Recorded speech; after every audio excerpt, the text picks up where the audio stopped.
Madáč komponoval svoju divadelnú hru Tragédia človeka ako sériu obrazov z dejín ľudstva.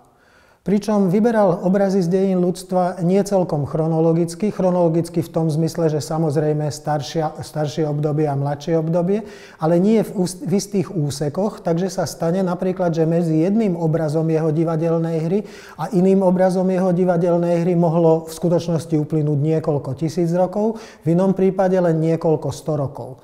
V takomto prípade začína scénou, už potom, ako sa Adam rozpráva s Luciferom, a tá scéna, ktorá má byť akoby najstaršou scénou z Tragédie človeka, je stavanie pyramídy.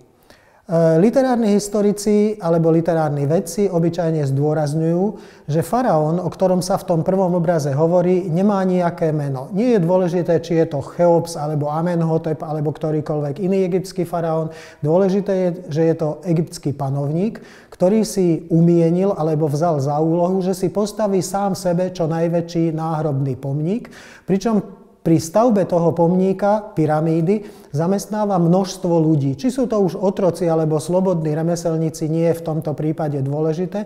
Pre Madáča je dôležité, že týmto začína, dalo by sa povedať, skutočne historická scéna z dejín ľudstva, na rozdiel od tej prvej, ktorá je akoby mytologická biblická scéna.